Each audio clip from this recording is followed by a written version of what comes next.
Okay, I was trying to take a picture of this, and this is the second time I've hit the video, so I'm just gonna do a quick vlog.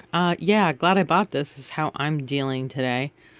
Uh, Here in my country, things are just a little fucking crazy right now.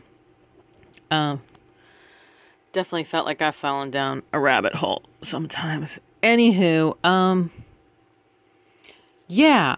So what do you do when you live in a country where there's situations that do disempower you? Legally, socially, tribal, you know? And then on top of that all, you're carrying all the shit and shame from sexual trauma. The shit that violence, domestic violence, shit that you put in a drawer and you have been taught you don't show anyone. If you show anyone the extent of damage that has happened to you, then you will be considered less than valuable. And forever, the rest of your life, you will be ignored and discarded for being in pain and hurt. And it's Fight Club. First rule of Fight Club, you don't talk about Fight Club. So, yeah, all these rules and teachings that the more compliant you are and the more you follow the path set out before you of what quantifies success and as a woman, and if you don't match that, then you're just discarded. I remember when I read Think and Grow Rich by Napoleon Hill, and there's a passage in there, and he says any woman that has had a traumatic child upbringing will never be successful. I threw the book across the room. This was the 90s. And I said, fuck you and fuck that. Read the book again. Did the same thing. Threw it across the room. Read the book the third time. But by this time I had read like Dale Carnegie's book and a few other books that, you know, are big in the business world of building personal power. You know, if you want to look for someone who's modeling what you want and then go learn how they did it and then learn how you can incorporate that with your own resources and vision. So this is what I did.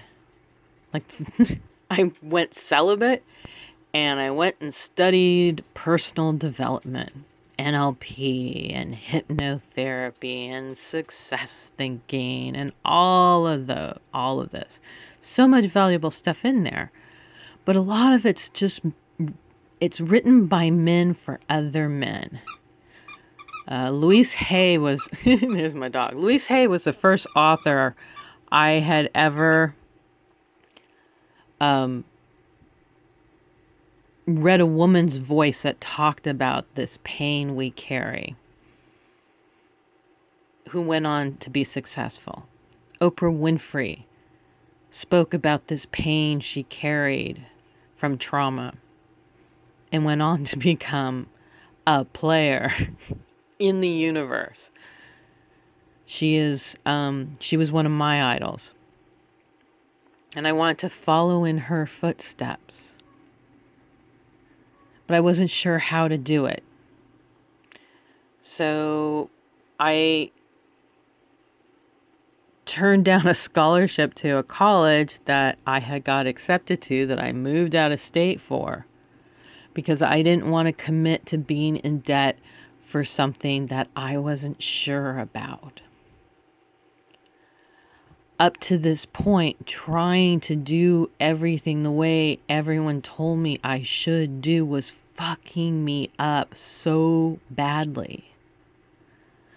because the amount of shame and the heaviness of failure, of that stigma of bad girl, that stigma that follows you around. At a certain point, it's like enough people tell you you're a fuck up, then you're gonna be like, you know what, then I'm gonna go fuck up.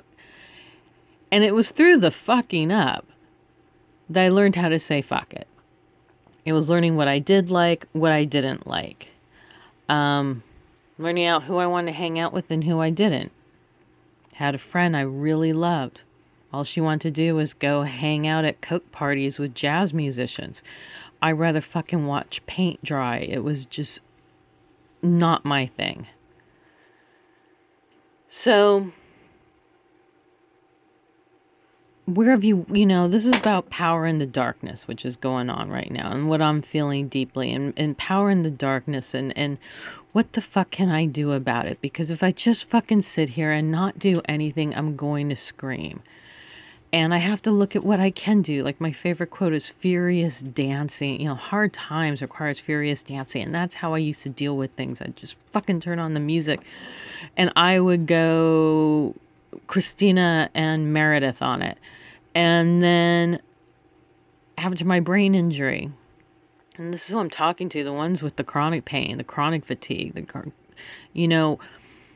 I'm showing you a range of, like, at one time I had enough physical power, I could skydive and I could rappel off cliffs and climb mountains and do crazy shit because I was trying to pull out that root of fear that fucked me up every time I got afraid and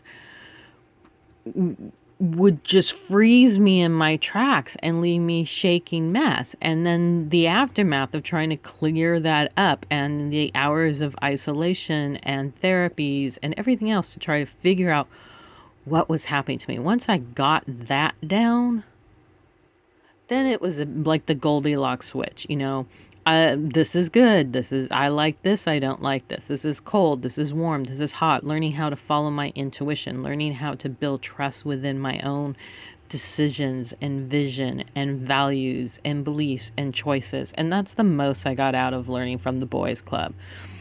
But always came up to a certain point of what I had been through, the darkness where I had been. They would just look at me and go, wow, I admire you. Like they had no clue. Most men have no clue what it's like to be preyed upon and hunted. What it's like to have to constantly stuff down any individuality you have to make other people comfortable.